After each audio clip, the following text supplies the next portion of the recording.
Is this the reinvention of consumer genomics? Next on Mendel's Pod. Welcome to the program, everyone. I'm Theral Timpson. There's a new company out that is offering whole genome sequencing to the consumer for $399 in an attempt to revitalize consumer genomics. In 2022, Nucleus Genomics raised $18 million from Reddit founder Alexis Ohanian and Peter Thiel. I'm very excited to be joined by their founder and CEO, Kian Sadeghi. Hey, Kian, welcome to the program. Hey, thanks so much for having me. It's great to have you on. This sounds to me like a real revitalization of the space, but it's also a bold move given people who have tried it. So tell us, why Nucleus, and what is your big vision here? That's a great question. Thank you so much again for having me on. Very excited to be here. I think in the last 20 years or so, there's been two fundamental changes in genomics that have enabled the nucleus.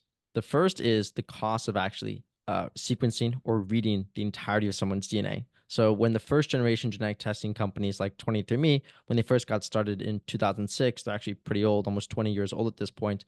The cost of Wow. sequencing, yeah, can you believe that? 20 years, I know it's I crazy. remember. I was just down the street starting another one. Yeah. Yeah.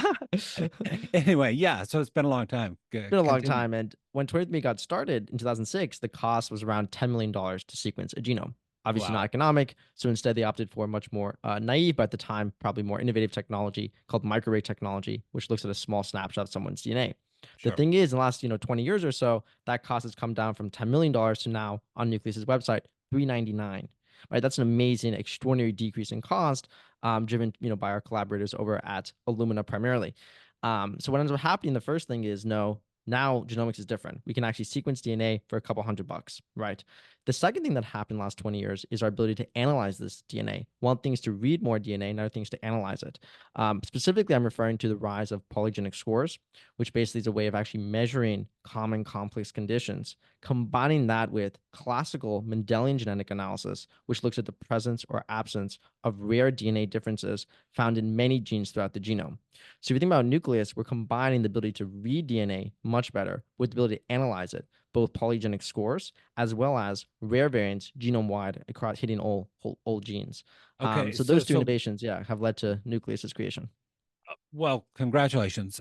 So what you're saying is timing, actually. Yeah, I mean, Maybe some who had done this before, were actually early. I think so. I mean, it was only literally in the last year and a half where we have a whole genome that you can sell to consumers, unit economic positive for a couple $100. I mean, that's pretty crazy. Um, so Nucleus is definitely pioneering that, and it's a clinical grade test. It's physician ordered, so you can actually give out, pathogenic, likely pathogenic variants, which is also unusual for a whole genome company. So all these factors, yeah, it's a very exciting time. So do you feel like you're reinventing consumer genomics with this? I think absolutely. I think one thing about the genetic industry is that it's sort of full of false dichotomies. So the first one is there's consumer genetics, which is kind of more generally viewed as a gimmick, right? Does my pea smell like asparagus? A little bit, where I'm from, some ancestry. On the Then, fun, entertaining side yes, is exactly. a lot how 23andMe started to market, but they've Exactly. gone all over the place. You're probably going to get into that. Yeah, yeah, and then eventually they evolved, but still people view it as almost as like a toy. Then Hmm. there's other companies, clinical genetics companies, Myriad Genetics, Invitae at some point, Natera and others, where they provide very consequential kind of classical genetic analysis. People always think BRCA1, BRCA2, right? They always think Angelina Jolie. These companies then are deemed very serious tools in healthcare to basically stratify patients who are at much higher risk. I think that what needs to happen is you need to have the basic consumer reach of a 23andMe with the clinical consequence of a Myriad, right? Moreover, that's the first false dichotomy. So Nucleus is basically combining over, you could say, 70,000 genetic tests on the market today into just one clinical grade, high coverage whole genome test. The second thing that we're doing is there tends to be a kind of tension between common DNA variants or polygenic scores and rare DNA variants, right? Hmm. We're integrating both, right? We do polygenic scores and also rare variant analysis. And we can do that because we have someone's whole genome. And then we go one step further, which we also bring in non-genetic information. And integrating non-genetic information makes it so that we can get even more accurate assessment of someone's overall disease risk. So if you actually look closely, Nucleus is a healthcare company not even a genetics company, but we can go more into that.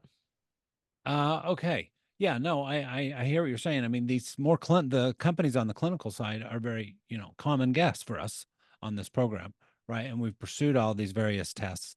So how are you marketing this or going to market this? That's a great question. So to I mentioned earlier how there's been kind of this fundamental change in the ability to read and analyze DNA. I would go even further than that, in that another thing that's changed in the last 20 years is actual consumer taste and demand. So you've seen this kind of rise of people a lot more cognizant of their health levels, Apple Watch, Aura, 8 Sleep, many other different kind of personal hardware devices that's tracking someone's, heart rate variability, calorie burn, etc. And you see the rise of people like Brian Johnson, Huberman, other influence in sort of the health, preventative health kind of space. What I'm trying Hmm. to get at here is there's been a quantified self movement of sorts Hmm. where health has become so much more part of lifestyle in a way that in the last, when first generation companies started, there was just no such precedent. So it's not just that the technology has changed, consumer taste has changed. And Nucleus is part of, I would say, the next generation's tool to live a long, healthy, and ultimately preventative health lifestyle. So that Hmm. that is kind of what I think Nucleus is really tapping into. Okay, so early adopters then will be these quantified self people who are already kind of monitoring themselves. They like all this data. They're actually pretty good at dealing with it at this point. I think that's to some extent true. 23andMe's average age customer is estimated to be like a 45-year-old female. Nucleus tends to skew a little bit younger than that. These people haven't necessarily done a genetic test before, right? They don't even know necessarily what a genetic test kind of entails and what it can encapsulate. So it's definitely, I think, a new paradigm shift for them, just the amount of data, especially in whole genome sequencing. We strive as a company to make it such that anyone can understand our results. You don't have to be technical, you don't have to be scientific. We give very clear, beautiful clinical grade results to everyone. But earlier adopters do seem to be people who are already kind of primed in that, one time we collected some data internally that showed disproportionately the people who do Nucleus or are interested in Nucleus own actually a wearable, which makes a lot of sense, right? It's part of like the kind of holistic package of someone who's trying to live a healthy and long life. Hmm. Okay, yeah. So would you say marketing is the big part of what you're doing? I mean, so for instance, how does this differ from Illumina's whole genome sequencing? Right? I mean, they've been offering clinical grade whole genomes, or there's been a couple companies. There was Veritas, I think Nebula Genomics is still out there.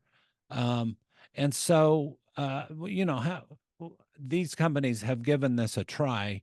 Um, are you saying that the price has come down since then, and you're going to tap into a different kind of market or consumer sentiment? Yeah, I think it's a multitude of factors. I think, Illumina is actually a collaborator, so we're complementary with Illumina. I like to say Okay. that the magic of Nucleus begins when the magic of Illumina ends, right? Off of Mm. Illumina's new X Plus machine in our partner laboratory in Boston comes out a raw DNA file, which is when Nucleus's laboratory, our informatics laboratory, begins. So Illumina is very complementary. Regarding other whole genome sequencing companies, I think the thing to remember is a lot of these companies actually were not physician ordered. They weren't clinical grade. They did not report out any rare variants. They were more research tools. Nebula, for example, is not actually physician ordered. They don't report out pathogenic variants. It's not a laboratory. It's Ah. more of a kind of a research tool, actually. And more than that, they also don't usually calculate absolute scores or someone's overall risk of disease. They don't factor in non-genetic non-genetic information that you can use to further stratify someone's risk. So there's a multitude of reasons here. Nucleus actually does polygenic scores, rare variant analysis, combines in this non-genetic information. Then also, I would say, we sequence in the United States on U.S. machines, et cetera. But the core value prop of combining kind of a clinical grade Myriad with a 23andMe reach, I think, is really unprecedented. Oh, okay. So you're more clinical grade then. Yeah, we That's give out that's rare how variants. I you're mean, one of the most important things in genetics is actually, do I have a BRCA variant, right? Do I have a BRCA2 variant, right? What do I have a check two variant? Whatever gene it ends up being, you actually have to give patients these insights. And the way we design the system is that if someone does have a pathogenic variant, they get that. If they don't, then they get a polygenic score. This way, they get the entirety of the breadth of genomic insights that exist. It also goes well beyond just kind of human health. It also talks about preconception screening to see if someone's a carrier for a condition, which we can go more into. Pharmacogenomics, right? How someone's DNA actually changes the way they metabolize drugs, even traits as well. So we do a kind of eclectic mix of different tests that today are in like tens of thousands of different tests. So it's very Mhm. exciting. It is very exciting. Yeah, I mean, these are the variants that we talk about on this program all the time, and I'm personally in favor of whole genome sequencing at birth, right? Why I not get agree all with this that. Yeah. information? So it sounds like until we get there, Nucleus offers it. Yes, we So offer it. you offer it. So let's walk through how the product works. So I've actually ordered it from you guys, and I've already swabbed and sent it back. So Awesome. what can I anticipate? How do you think this is going to go for me? Yeah, let's just like walk through kind of your listeners and how this actually works, right? So you go on the Nucleus website, you order a test, physician reviews the order, signs off on it. At that point, a DNA kit is actually behind me. It's sent to you. You open it up. Did you like the kit experience? Did you like Hmm. the kit the way it felt? That was Yeah, it very was nice. very Yeah. nice. Oh, thank you. That's nice. Yeah. It was sort of like the quality of Apple, Oh, right? wow. Brought to genetic testing. Wow, that's a very high compliment. I'll let the team know that. We really want to build beautiful products, which honestly doesn't always happen in healthcare, right? But also one that still has scientific rigor and is of clinical grade quality, right? We believe in both the kind of style and substance. It's very important to us, and I think that manifests in the kit. So I appreciate that. So yeah, you swab one cheek, right? Stick the tube in, swab the other cheek, stick the tube in, take the tube, put it in a biohazard bag, put in a prepaid envelope, goes to our partner laboratory in that's a little bit outside Boston, takes your DNA, extracts the DNA, runs it on Illumina's newest X Plus, and then out comes a raw DNA file. That raw DNA file then goes into our pipelines, our analyses, which includes both polygenic scores and also rare variant analysis. And that pours those results will then go out to customers across many disease reports. Currently, we offer analysis on around 20 diseases. That's going to be scaling up pretty exponentially to hundreds. So Oh, or okay. even So more in than that, my actually. report, I can expect to hear about 20 diseases. Yes, 20 diseases for now, though, because it's whole genome, we can rapidly scale up the platform. So that's Hmm. kind of the beauty of it, which is we've built out all the hardest parts now, and now we can just focus on providing value to the customer. Hmm. Okay. So not every genome analysis is equal, right? No, no, no, no, definitely I not. mean, there have been companies who have differentiated themselves in this space, for instance, like Fabric, right? And even when you're just looking for BRCA, I mean, Myriad has really perfected this. Like, would you recommend if someone was a candidate for BRCA because of family history and age and so forth, that they get this test and it would be the same as a BRCA test for Myriad? I mean, I would absolutely recommend that they can do Nucleus if they suspect maybe they're a carrier of BRCA or some other breast cancer related gene. I Mhm. would say that the founder of Myriad Genetics is actually on our scientific advisory board, as well as the chief scientific officer. So we're very well acclimated to kind of Myriad's work, and we have a lot of great discussions with our scientific advisory team on providing the best analyses to our customer. So absolutely, I also think that if someone doesn't have a pathogenic variant, which they may well not, right, even if they do have a family history, um, it's the polygenic score we provide people can further stratify their risk. And in some cases, a high enough polygenic score can have risk equivalent to if someone did have a BRCA variant, right? So the analysis really applies to both the person with a family history or even with a known pathogenic variant, and as well as people without. So I think that's what's so kind of powerful about the platform by integrating both these kinds of analyses, which is even if someone didn't have a BRCA variant, traditionally they wouldn't get any further risk stratification based off their genetics. Now, though, through the power of polygenic scores, they actually can. I see. So So that's something yeah, you offer that Myriad doesn't. yeah. I mean, across different diseases, generally clinical genetics companies don't provide polygenic scores. Breast cancer might be the only exception, but across basically, Alzheimer's, type 2 diabetes, age-related macular degeneration, many others, they usually don't know. Now, how do you pick which what is a pathogenic variant and whether you're going to report it back or not? Yeah, it's a great question. We use a mix of kind of public and private databases. We run different in-house kind of studies to make sure that we're calling variants that are actually real. We also do have manual curation. So, our software basically spit out a variant that currently someone will review and then make sure it's a legitimate call and then return it to the customer. So we basically multiple checks to ensure the kind of quality of the rare variant that's being handed out to the customer. Uh-huh. Yeah. So, but what I'm thinking is do you have sort of do you list on your website all that you think are pathogenic variants? Do you follow any kind of guidelines? ACMG guidelines. Yeah, we follow ACMG guidelines. You do. We do. And then also what we do is we do have that. So we have not only the genes, but upon request, someone can actually ask for the list of variants we provide, and we actually provide that to customers. So we're very transparent with what we do. Hmm. Okay. So how is this better than arrays or exomes? Okay. So I know you're giving more information. Um, the exomes, has a list of all the genes. Um, but there can be a risk of too much information. What do you say about that? Yeah, so there's multiple questions in there. I'll first start with arrays. So if you look at like a traditional array, which is a traditional consumer-based genetic test, take breast cancer. We've been using breast cancer as an example. 23andMe's test, for example, looked at maybe 3 BRCA variants historically. Now they're at 44. There's actually thousands, though, that are known to be pathogenic.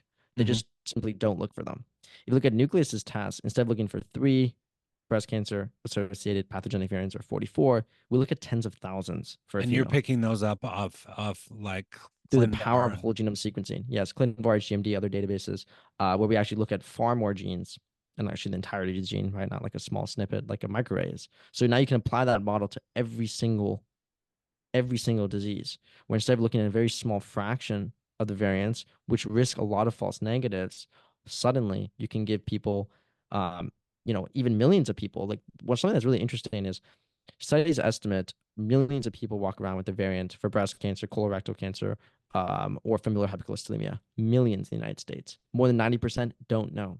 Can you believe that? I mean, I still kind of Yeah. tremble on that, knowing that all those things are actionable and you can materially reduce your risk for those conditions. They don't know it though. And that's kind of the power of Nucleus and the power of our technology, which is we can pick up on these variants that, more than 10 million people may have missed out on. So that's the first thing. On a whole exome, you can't run polygenic scores. So it's true you can get, the presence or absence of more high effect rare DNA differences, but you can't then stratify someone's risk further through polygenic scores, which is obviously a key part, especially of type 2 diabetes, AMD, CAD, and many other diseases to stratify someone's disease risk. So that's why you have to do kind of a whole genome test. And for 399, I mean, it's kind of a no-brainer. It's probably the single most kind of consequential lab test that you could possibly do that can give you so much insights into your genetic risk for disease, as well as amongst other things as well. To your point on the kind of too much information, well, I think that's our job at Nucleus. Our Hmm. job at Nucleus is to very intelligently and thoughtfully present the huge amount of insights that exist in someone's DNA to the customer. And I can't wait for you to actually see your results because I think we do that pretty successfully. Historically, genetics companies have a very bad rap for UI and UX. It's not necessarily their Hmm. forte, right? Especially Hmm. clinical genetics companies. It's not exactly they're not exactly paying attention to that. But to us, That's true. But a lot of they're reporting to doctors. So uh yeah, they are reporting so they doctors, can but be more technical. And having said that, I do think 23andMe really pioneered basically, UX design for genomics. They did pretty good. yeah, no, I think we're very grateful at the foundation that the first generation genetic testing companies have built. Right? If you look across industries, there's always usually a first, kind of bounce of the ball, and then a Hmm. second player that goes much, much further. So I think they did a great job of kind of popularizing consumer genetics and it being even a thing. But now the world is different. The technology is different. The kind of data foundation that companies are built on is just it's dramatically changed. And so then to your point on doctors, like I think it's true, like, the report they give is also for patients. I mean, if you do Invitae or, when it existed or Myriad, you do get a report. And then you also can bring that report to your physician. Nucleus does the same thing. We have a consumer facing report and we also have a physician report. So Hmm. we also build our software with physicians in mind, knowing that if someone, especially if they have a pathogenic variant, might want to go to their doctor and talk about it. We also have genetic counselors on hand. People can actually talk to genetic counselors after finding what we call high effect variant, what you may know as a pathogenic variant. So we view ourselves as building for both the kind of healthcare ecosystem, primarily for the customer, right? Because the customer ultimately is the result it's affecting, but also physicians and genetic counselors definitely fit in there. With the genetic counselor, let's say you reported back a pathogenic variant to me. Hmm. Um, you will provide a genetic counselor. You will list some genetic counselors that I can reach out to. How will that work? Yeah, it's a great question. So we partner with StudyMD, which is an independent physician network, and we work with their genetic counselors. So through our software, you can basically just go, to a calendar, select a time, and then, au revoir, you'll book with the genetic counselor. Um, it is an add-on feature, but it's available for anyone that would like to, especially if you have a pathogenic variant. We encourage it for customers. Nice, nice. Now there are some pathogenic variants like APOE. I remember when I got Yes, my 23andMe report, I chose not to see that. yes. I might have changed my mind a bit on that. Do you have a family Uh, history of Alzheimer's? Do you have yes, any Oh, you do. Okay, yes, I do. And that gene is so important, right? It's like so important. 85% increase in risk. Um, so do you just report everything? Or are you going to have some things locked up? So that's a great question. We believe in liberty for the customer. It's not our job as a company to decide what people should or shouldn't get. It's the customer's job to decide what they want. So every customer during the sign up flow can actually decide to opt out of certain diseases or traits too if they don't want analysis for that. So that way we can never accidentally report something to someone when they don't want that insight. I wondered if I was Alzheimer's. doing that. So that's in the sign up process, Yeah, yeah. Did you? If you right? missed that, then And yeah, you asked me, I guess it asked me, is there anything you don't want to know or something like that? exactly, Is that right? exactly. Yeah. Did you block out Alzheimer's? If not, I can make sure we can handle that after and make I sure you don't get it. I think I didn't. I wanted to see what happened if, everything came. Okay, so are you gonna check your Alzheimer's result? I'm just curious. I think I will. I think I Oh will. wow, okay. Well, I would say that our Alzheimer's result also factors in other genetic variants as well beyond just ApoE. So the analysis can actually further stratify your risk, which is really powerful for people. So that's just something to note. Yeah. I mean, I think it's great that you're putting this out to, the average person. It does take some education um, Absolutely. to kind of know how to use this product. Is that right? I Yeah, mean, it does. using it could be educational itself, but the more education you have, the better. Yeah, and I think if you go on the Nucleus website, we take great care and very thoughtful in all the education we try to provide customers. So if you go to our deep dives, for example, we very thoroughly explain the difference between microarray and sequencing. We talk about, we have a blog post about what to know before you get your results, right? We have information on, what we call common genetic scores, what, you might know as polygenic scores. So we're very deliberate in that regard. Also, I think our reports are extremely thoughtfully designed. We both have kind of different abstractions to the information we provide customers. So sometimes it can be kind of more direct and more simple. And if someone wants to dive in deeper and to see what we actually did, they can then go to our more detailed report to do that. Obviously, though, we always are taking in customer feedback and trying to improve because nothing's more important than someone understanding what the result means, right? That's very important. I mean, nothing's more important than Polygenic risk scores, you've mentioned them a few times. What disease areas are you reporting those? that. For basically every common complex disease of the 20 diseases we provide Oh, polygenic really? scores. Yeah, Oh, so okay. So I know type there's 2 pretty diabetes. good Mhm. scores for cardio Yes. and Neuro. some in cancer, We neuro, the way Alzheimer's. exactly the way we designed the platform is we want to focus on the diseases that have the highest powered polygenic scores. So if you look at our platform, you see things like breast cancer, you see type 2 diabetes, Alzheimer's, you see things like, there's other various other cancers in there. So we really are mindful of providing customers insights that are at the kind of frontier of medicine and science. And then also by leading with overall risk, it makes the polygenic scores more understandable. Because one problem with polygenic scores is it gives out a relative risk assessment. Oh, you're in this percentile, or you're one standard deviation above the mean. But what does that actually mean for the customer? it means your risk goes from 10 to 15%, for example. So that is the most important communications we do, which I think is a further value add of Nucleus.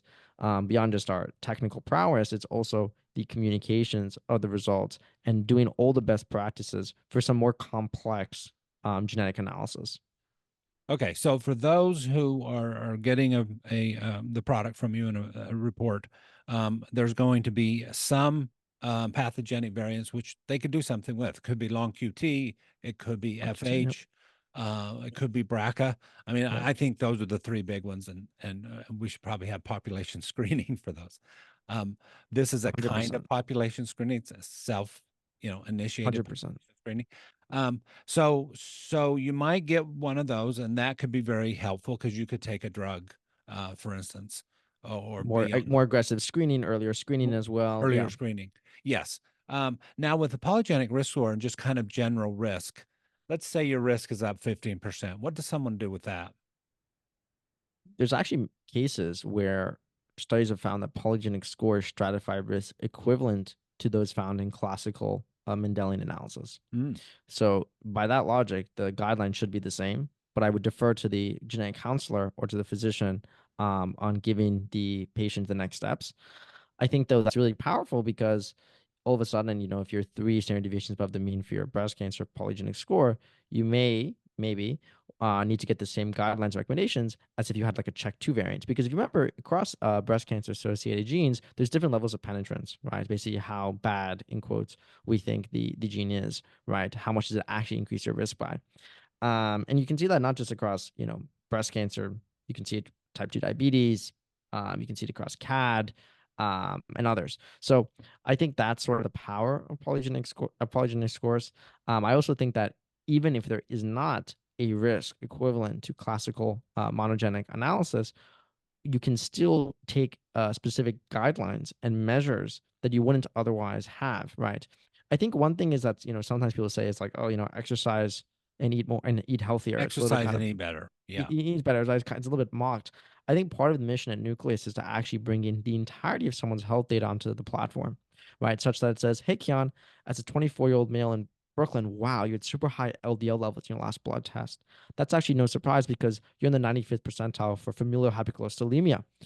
We found people with similar genetic sex age as you saw a 10% reduction when they ate these things and did this specific workout over the course of 4 months. And then you kind of keep track of the patient in that regard. That is the future of genomics and really healthcare. I think building a consumer-centric, quantified, real-time health platform that closes the loop where even if you are higher risk for something, right, you can start actually measuring what happens if I lose weight? Once my cholesterol comes down, how does that affect my risk for these different conditions? Connecting those two pieces, I think, is going to be very important, and is going to be one of the goals of Nucleus. Cool. Wow, you're 24 and you founded this new whole genome sequencing company. That's amazing. Thank How you. did how did how did you get into this? Why you? Yeah, that's a great question. You mentioned long QT earlier. Unfortunately, my cousin actually suddenly died in her sleep Mm. around 14 or so. Oh wow, that She went young. to sleep one night and did not wake up the next day. And doctors attributed to bad genetics, but possibly to long QT.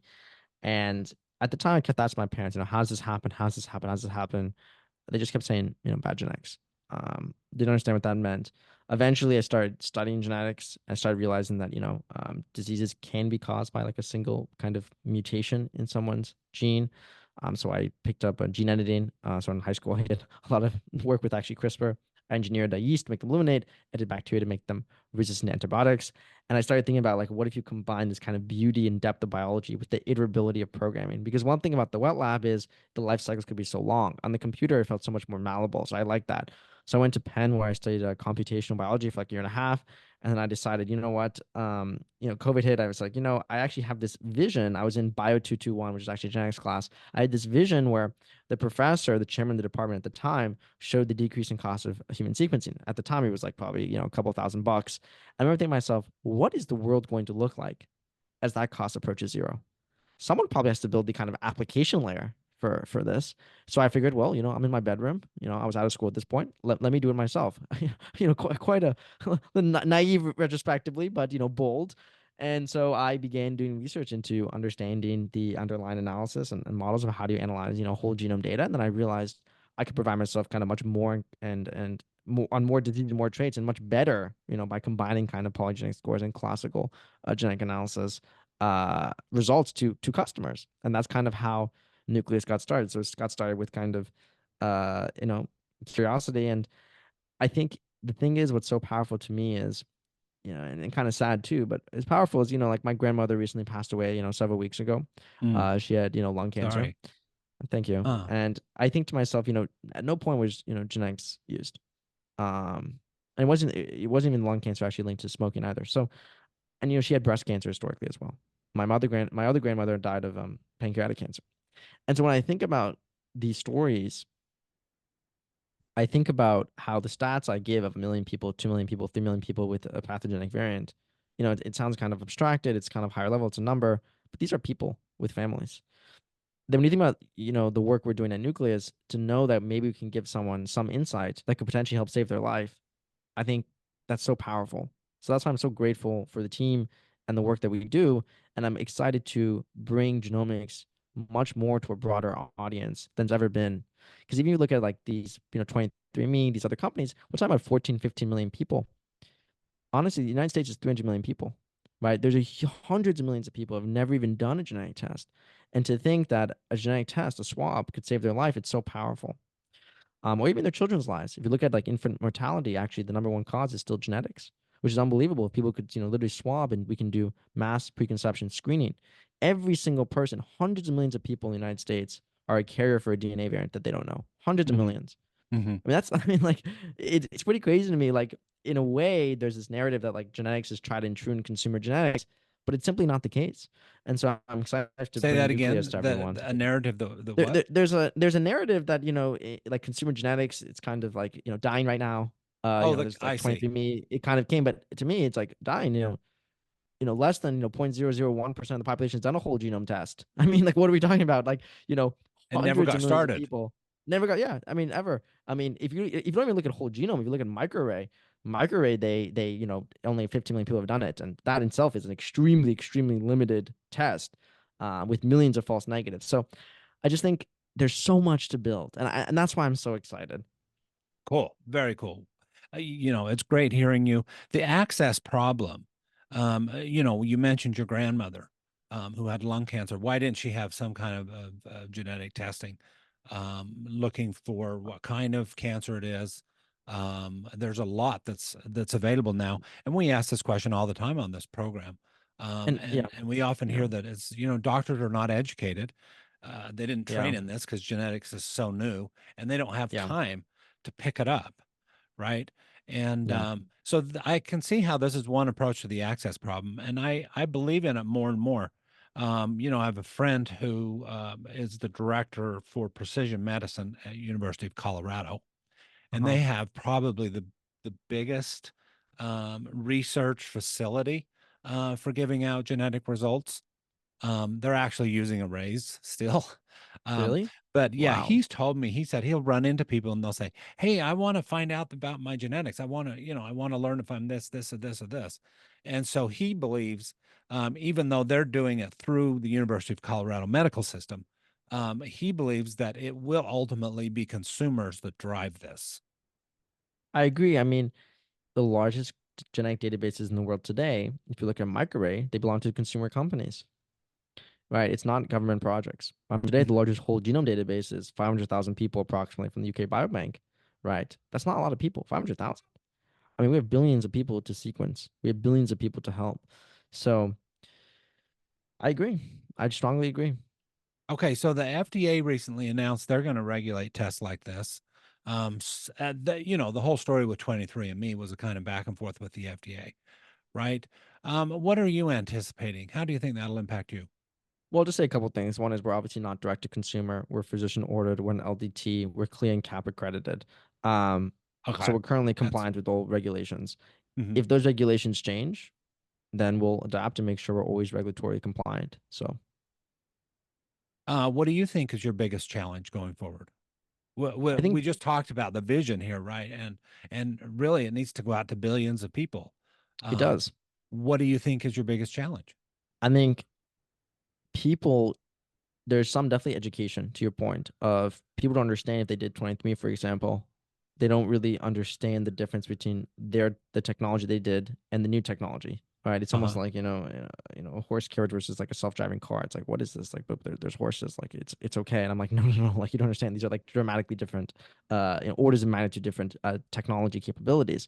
And so part of, I think, our job at Nucleus is educating, showing people all the insights that they are missing out from a whole genome test. And then, moreover, bringing in new constituents, people who've never done genetic testing before, and educating them about the power and consequence.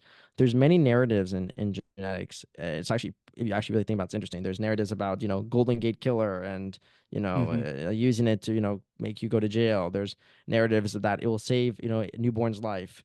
Then there's narratives about how you should do it for BRCA testing.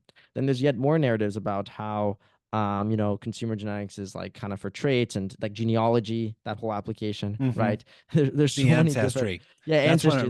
There, it really yeah, boomed with the ancestry testing. it really boomed, yeah, right. Like, so there's so many of these different narratives, and I think people still don't fully get exactly the just how important the whole genome is the foundation of your health, right? I think people still don't get that and take some education. So over time, though, I think people, once they start seeing their friends getting these kind of very powerful results, I definitely think it's gonna spread. And I think everyone's gonna get their genome sequenced. And I think, as you said, a baby's gonna be born and their DNA is gonna be sequenced. Moreover, the baby's probably gonna have a wearable too that's gonna track, their heart rate, et cetera. You already start seeing that with kind of new parents today. There's probably Mm. gonna be a software that kind of tracks and monitors all this. So part of our job today is very much kind of marketing and education, and giving people insights that can, potentially save their life. The Golden State Killer story came out just during that ancestry boom. Ancestry testing boom. I mean, it just looked like that was going to grow, you know, uh, exponentially. And then I wondered if that story made just your average person a little bit more careful, because they started to think about the privacy issues. And so that's a big topic when we get into genomics. What thinking have you done on that to Yeah, help I've them reassure them of the privacy? 100%. There's two things here. Um, One is that what a lot of people miss out on is that, like, even Golden Gate Killer, nothing to do with a private genetic database, right? They actually use a public genealogy database. Also, the FBI has their own genetic database. Like, they don't need private companies, unfortunately. Oh, okay. So It it's doesn't out there. actually They're touch gonna the, get it. it doesn't Uh-huh. touch private genetic companies. It never has. If you look at 23andMe in the last 15 years, they actually publish how many law enforcement requests they get. In 15 years, they got around 15 requests. My understanding is no data was ever handed over, right? 23andMe is a database of 15 million people. Google, Amazon, these other companies, they get 20,000 subpoenas, you know, a quarter. They get, Hmm. like, they get insane number of requests for access to data, and they comply with the vast majority of them. I think Google is like where the 90%.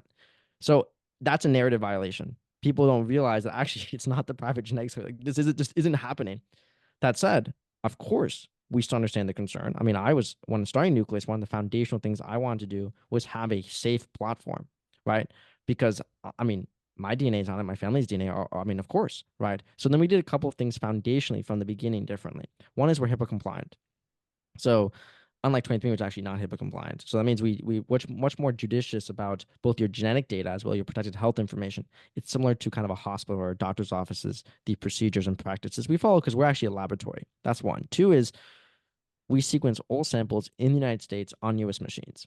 What makes me very sad is that the kind of other sequencing companies, um, they tend to use actually either they tend to not sequence the United States, or if they do sequence the United States, they use, unfortunately, like Chinese machines, they use BGI, right? Which I think is just defies kind of safety. We're proud to sequence in the United States on US machines, thanks to Okay. our thanks with our collaboration with Illumina. Moreover, by default, we don't share any genetic or PHI with any third party, except if it's a service provider like our physician network, for example. And that's powerful because it's very simple. People should have agency over the results. Sometimes people want to share the results for research, and they should have the right to do that. We're all about You liberty. can check a button for that. Exactly. You can check a button for that. So Okay.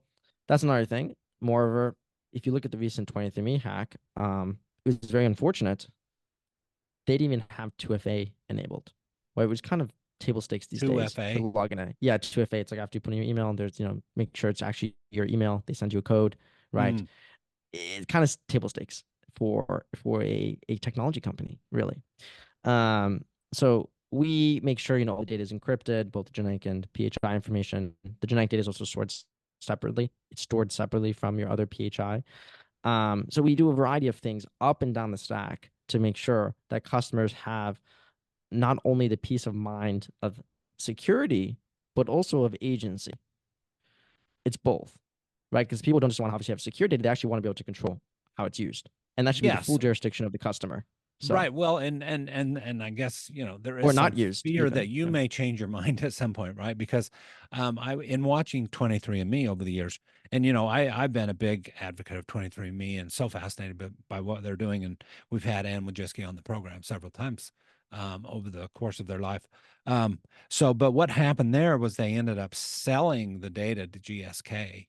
And they were always kind of a early adopter. It was kind of a citizen science feel. There was a kind of trust and a bond, 23andMe, and people felt like they were pioneering something. And I think a lot of people felt like when their data was sold off to a drug developer, that trust was breached. I didn't particularly feel that way. I'm glad there's drug developers out there able to do that. But so are you saying you would never sell your data? One thing I want to say about 23andMe here is that, and maybe this was after the whole GSK fiasco, I actually don't know, but 80% of their customers do opt in to have their data shared, and they don't share it otherwise. So, um, I don't know exactly when they implemented that, and I imagine, because I'm not, 2013 is a while ago for me, You were but just, I a don't know. kid. Yeah, I was a kid exactly. But I think they actually do report out that 80% of their customers choose to opt in, and maybe it's not clear enough in the communication, and they should probably improve So that. it I was a think it's good for PR the thing, entire. maybe. I think it's good for Yeah. the entire genetics industry. Also, I would add in that people sometimes do want their data shared, especially if someone has some sort of serious later onset condition where there's no cure. I mean, Alzheimer's is a great example of this. Parkinson's. People actually ask sometimes to have their data shared. To me, the question is a matter of liberty. I don't think I'm ever going to change on my perspective, which is people have the right to decide. I mean, it's that simple. I mean, I don't think it's more complicated than that. And if people want to share their data, they should also understand where it's going and how it's going to be used. And it will be used to advance research in medicine, which is notable and worthwhile. But if someone's not comfortable with that, of course, then they should just not share the data, and Nucleus won't. You tweeted earlier this month that the first results had just gone out A couple weeks ago, yeah, a a couple couple weeks ago, weeks. yeah. Yeah. Well, congratulations. What are you hearing? Early responses. People seem to really like it. I mean, I'm very grateful for the early feedback from our customers. Many of which have never done genetic test before, and some of which actually have done 23andMe and have learned something dramatically new from their nucleus insights. So it's very exciting to see people engage with their DNA and see kind of this new era, especially with, like, kind of polygenic scores of ability to stratify risk. And then moreover is to see their excitement about what's to come on the platform, right? We're adding carrier screening over the next couple months where we add, Mm. analysis on 800 more genes. And people are going to discover that there are carrier conditions, and they can actually take action today and being cognizant and making sure that, their offspring eventually, if they want to have children, obviously, don't have a very serious condition, so they can get their partner potentially screened as well. Pharmacogenomics and various other analyses as well. So I think it's been very great. I think obviously we always have room to improve as a company and make results more clear, and that's part of the job. We're very excited for that.